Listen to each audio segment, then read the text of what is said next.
ตอนนี้นะอยากกินข้าวแน่นะตอนนี้นะยังไม่ได้กินข้าวนะมดมือนี่กินข้าวคาบเดียวแล้วก็ครับแล้วนี่เจ็บปวดนี่ก็เจ็บปวดนี่แหงเพราะว่าเคยขับรถ3 มือนะเจ็บนี่ไปไกลเฮาบักไกลๆข้าเจ้าบ่ฮู้ว่าตีนรถนะค่อยหัวแล้วจิโทรหาบ่มีสัญญาณสิโทรหาเราจึงได้บ่ฮู้ตอนนี้บ่แม่อยู่นะเราน่าคันเราไปใกล้เราท่าเขาเดินเราน่าจะกลับมาไปเบิ่งนั่นแหละเพราะว่าเขาบ่มีสัญญาณโทรมืดแหงได้สุดเจ้ามืดแบบมันบ่เป็นแบบป่าของเฮาและป่าเฮาที่บ่ฮู้น่ะมันมืดโพดมันสยองโพดมันมืดแบบมันบ่แม่นทิ่นเฮาแม่นต้องเคารพป่าสาธุเด้อขอให้ภารกิจครั้งนี้ราบรื่นบ่ให้มีอุปสรรคขอให้ทีมงานไปจอดไปรอดไปจอดมาพอกมาภัยเดินทางโดยสวัสดิภาพด้วยเถิดสาธุ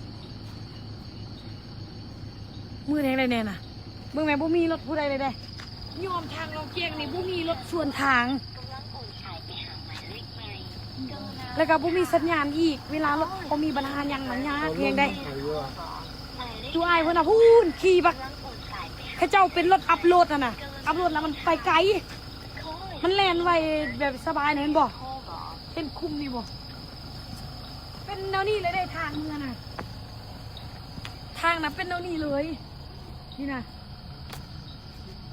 ทางเป็นแบบนี้เลยได้นี่นะสมพออะไรตีนลกนะจังมันบ่ได้เตะแต่แบบอาณาหินเจาะทะลุมันเลยตีนลกตีนลกไปนะนี่นะตีนลกนี่นะแล้วก็จังไดบ่เป็นหยังเดี๋ยวจีนอแก้ไขเองแม่นอันนี้นะบ่แม่นปัญหาใหญ่ปัญหาน้อยๆซื่อๆนะตัวนี้นะปัญหาใหญ่ก็คือคอยสิคายมีนี่จังไดให้มันหมดนี่นะมี64มี6รสชาตินี่นะสิคายเดี๋ยวได้ให้มันหมดนี่นะทุ่มเทกับเบิ่งนี่แหละสุดแรงความทุ่มเทกับงานนี้นะนี่นะอันนี้เป็นมักหินนะมาตีรถชิบุหัวจังได้เบิ่งเส้นทางมีแต่มักหินบ่เป็นมักหินน้อยเด้เป็นมักหินแบบใหญ่ๆอ่ะนะนี่นะก็วันนี้นะสุดแรงความทุ่มเทงานนี้นะ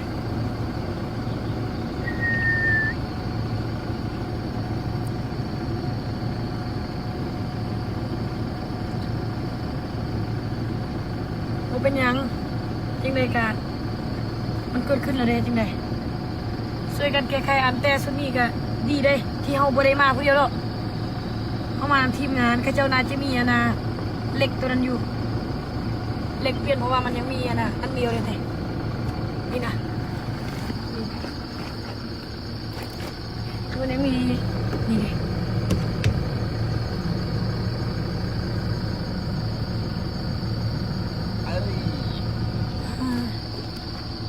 เปิดมาจะมีเอาบ่มีนะอันนะเอาบ่มีอันนะอุปกรณ์นะช่วยเพื่อนน่าจะมีอยู่ช่วยนะน่าจะมีบ่มีนะมีแต่เตาแก๊สตอนนี้นะอยากกินข้าวแน่นะตอนนี้นะยังไม่ได้กินข้าวนะมดมือนี่กินข้าวคาบเดียวแล้วก็ครับแล้วนี่เจ็บปวดนี่ก็เจ็บบนนี่แหงเพราะว่าเคยขับรถ3 มือนะเจ็บนี่แหงโอ้ยอ้าว